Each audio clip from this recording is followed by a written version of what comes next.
예, 여러분 안녕하세요. 자, 오늘은 조선 후기 가사 중에서 한 세 작품을 보도록 하겠습니다. 자, 먼저 346페이지를 펴보시면요. 자, 거기 10계명가라는 게 나옵니다. 346페이지를 펴보시면 10계명가가 나오죠. 10가지 지켜야 될 이제 어떤 규율 같은 걸 이야기하는 거죠. 뭐 작품은 넘어가고요. 자, 350쪽으로 이제 펴보시면 자, 여기 이제 보면 이승훈의 문집인 만천유고에 전한다고 나왔죠. 자, 그리고 거기 다섯째 줄에 보시면 일상적인 윤리와 관련된 실천적 교리의 강조는 종교의 포교에서 항용. 이 항용이라는 말은 항상 이용된다는 뜻이에요. 항상 이용된다. 자, 이것이 이제 항상 이용되는 그런 그 방편이고요. 여기에선 특히 당대의 미신 발복, 그러니까 미신을 통해서 복을 빈다는 거죠. 발복이니까. 자, 이런 것들과 대조 비판함으로써 천주교 교리의 정당성을 강조한다. 그리고 충효 등 유교의 윤리 강령에 기대는 식으로 동의를 깨하고 있기도 하다 이렇게 나옵니다.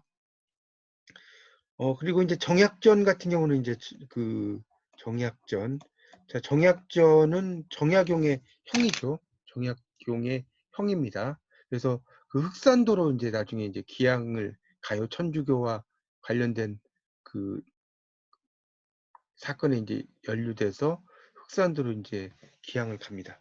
그리고 이제 정약전이 쓴 또 유명한 그 어류와 관련된 책 중에 자산오보라는 책이 있습니다. 물고기 어떤 과 관련된 책 중에 영화로도 이제 자산오보가 나왔죠. 그리고 이제 그 권상학, 이총학, 뭐 3위는 신유박해 이런 것으로 이제 체포됐다고 또 나오고 있고요. 우리가 이제 정약용은 강진으로 귀향을 가죠. 전라남도. 정약전의 동생이 정약용 아닙니까? 이 정약용은 강진으로 귀향을 가요. 전라남도. 그래서 이제 유배가 되었고 천주 공경가도 십계명과 같이 주어사 강론 때 지어진 것으로 되어 있다. 그래서 천주교 도입 과정이 생성되었다는 점에서 중요한 의의를 가진다. 거기다 밑줄 쳐놓으세요. 천주교 도입 과정이 생성됐다. 그것도 좀 알아두시면 좋을 것 같고요. 그래서 이제 그 해설을 보면 서사의 선비님은 권위의 대상에 대한 존경의 뜻이 있다. 뒤에 나오는 사람들과 같은 대상이다. 포교, 종교를 이제 퍼뜨린다는 거죠. 의도를 지닌 종교가사의 수사법인 미각과 자각, 대비를 통해서 자각으로 이제 깨닫는 거죠. 상제 상신은 천주와 동일시하였다는 거죠. 그 다음에 인수지변을 통해 유기와 천주교의 공통점을 찾아냈다. 그러니까 인간과 동물의 구분 이런 의미죠.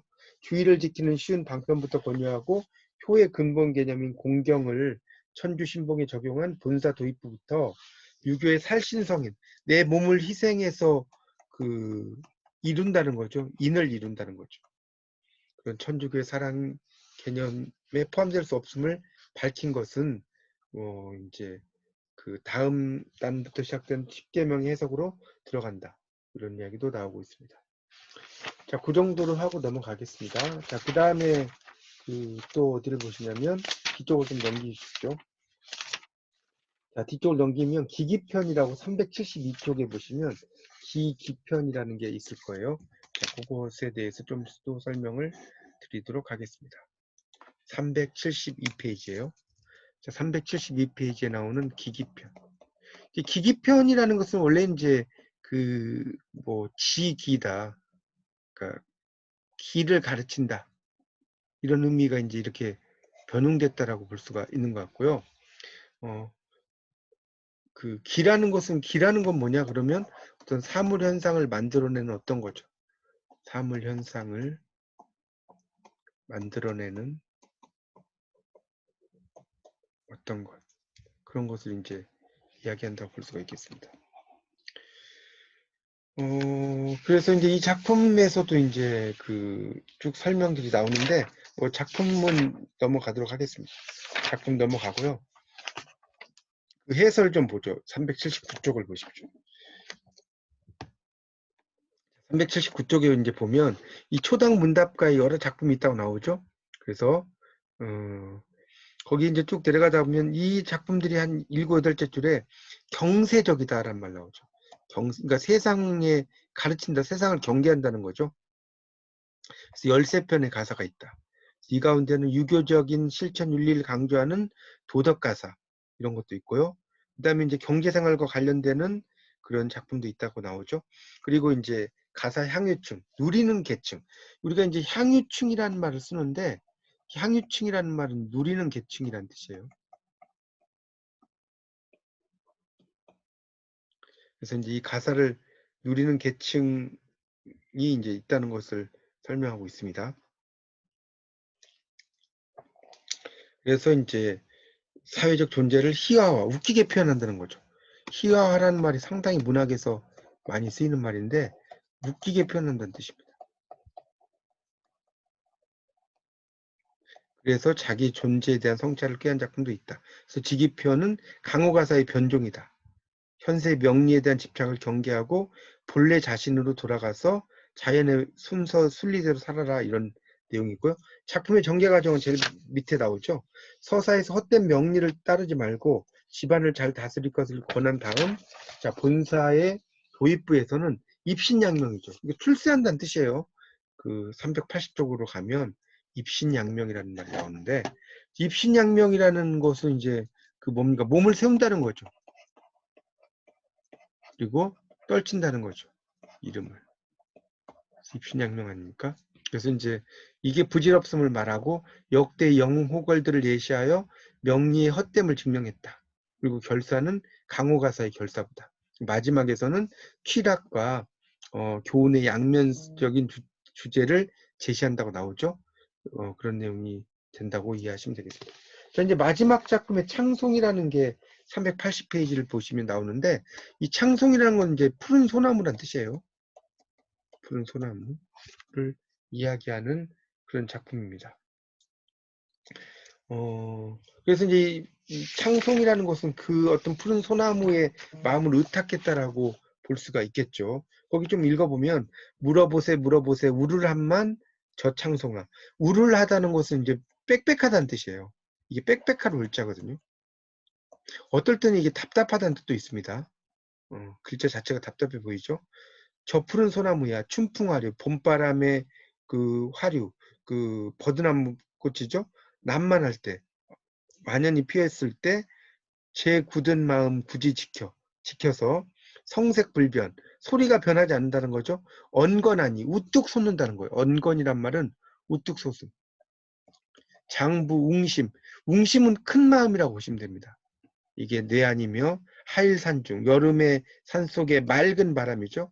낙낙정정 우뚝 서서 우뚝 서서는 이제 우뚝 서서겠죠. 요즘 말로 우뚝 서서 지지염려 물창하니 그러니까 가지와 잎이 울창해요. 호걸기상 뇌안이며 호걸의 기상이라는 거죠. 황국 노란 국화 그다음에 붉은 단풍 구추시 그러니까 이 구추시라는 것은 겨울 가기 직전을 말하는 거예요. 구추라는 말 자체가 그때 능상고절 그러니까 능이라는 말이 여기서 이제 무시한다는 거거든요. 그러니까 이 능상고절이라는 그런 그 말은 서리를 깔보는 높은 절조다는 뜻입니다. 그래서 겨우하여 신기 가장 늠렬하다. 아주 그러니까 그 몸이 아주 이제 늠름하다 이렇게 이제 봐도 상관이 없겠죠. 자, 그래서 늠렬하여 열사정조 내안이며 열사의 그런 정조 아니냐는 거죠. 엄동설한 찬바람에 굳센 정신 냉락하여 그러니까 냉락이라는 것은 찰냉자에 떨어질 낙자죠. 그러니까 추위가 떨어진다는 거죠.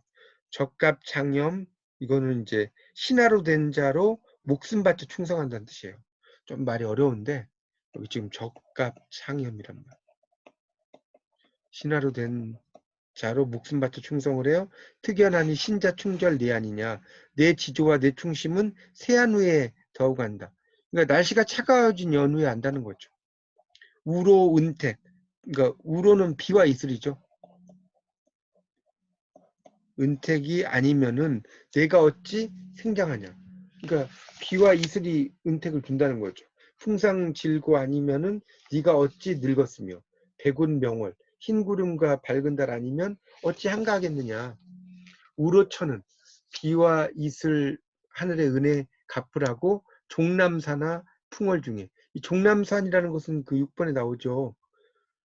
7번에 남산이라고 나왔죠. 남산 아래에 있는 풍설, 비와 바람과 그 눈 중에 인왕 북각 바라보고 국궁하고 섰는 모양. 국궁은 이제, 국궁이라는 말은 두 다리를 이제 두 다리를 서서 상체를 한 30도 정도를 이제 굽히는 거죠. 이렇게. 그래서 인사하는 겁니다. 그래서 가지가지 충절이요 입새 충심이라. 유수강음 흐르는 물과 세월 변천한들 내빛 내 뜻 고치겠느냐. 풍상질고 늙은 몸이. 그러니까 풍상이라는 것은 아주 시련을 말하는 거죠. 바람과 설이니까. 이런 것으로 늙은 몸이 본색 본심 변하지 않아요? 천종만종 초목 중에서 여러 가지 초목 중에서 너 같은 무리가 있겠느냐. 백운명월 흰 구름과 밝은 달이 좋거니와, 이 좋거니와라는 것은 좋거니와죠. 좋거니와 요즘 말로 하면 백설 중에 빛이 난다. 그 다음에 창송 백설. 그러니까 흰 눈 속에 푸른 소나무는 작자가 지향하는 세계를 상징한다 이렇게 나왔죠. 두 글자를 상합하니 송설이라. 그러니까 이제 송설이 결국 나오는 거죠. 소나무 송자의 눈설자. 그래서 지은이를 보면 최송설당이라고 나왔죠. 본명은 미상이고 호다. 지남거사 최창원의 맏딸로 김천에서 태어났고 증조부는 후군이라는 하품 벼슬. 그러니까 높은 벼슬은 아니라는 거죠. 하품이니까. 그런 하다가 1811년에 평안도 밀란에 연루되어 옥사에 있어요. 조부는 전라북도 고부로 귀양 갔다가 세상을 떠나고요. 어려운 가정 환경에서 가문의 명예 회복을 맹세하고 침선으로 이제 가업을 도봐 바느질이죠. 그러다가 아버지를 여의고 남편과도 사별하자 39세에 불문에 귀했다고 나오죠. 그런 밑에 있는 내용은 넘어가 될 것 같고요. 382쪽. 그래서 이제 재산을 희사해서 이제 학교를 만들었다는 내용도 나오고 있습니다. 그래서 이제 해설을 보시면 382쪽에 나오는 해설을 좀 보도록 하겠습니다. 자, 보면 송설당의 자연을 주제로 한 작품 가운데 대표작이다. 작자의 당호와 관련된, 당호가 송설당이잖아요. 그렇죠? 그러니까 이제 이거와 관련된 이제 소나무, 이 소나무 송자 아닙니까? 눈설자고. 그렇죠? 그러니까 이 송설이죠. 자신의 의식과 조응하는, 이제 조응이라는 것은 이제 그것과 관련되는 이런 이야기죠. 이게 원래 이제 조응이라는 건 한자로 하면 빛을 조자에 응할 응자예요. 조응이죠.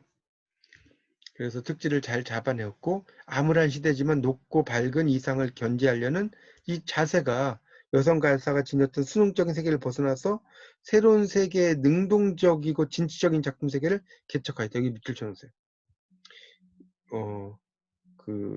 네 번째 줄부터 비록부터 시작해서 개척하였다까지. 그래서 이 작품의 주조를 이루는 반문하는 어세, 다시 물어본다는 거죠. 능동적인 자세다라고 나와 있습니다. 자, 이렇게 해서 이제 가사의 좀 메이저 작품은 아니지만 나머지 작품들 다 설명을 드려서 조선 후기 가사까지 다 강의를 마쳤습니다. 여러분 다시 한번 잘 검토하셔서 여러분의 지식으로 만드시기 바랍니다. 자, 감사합니다.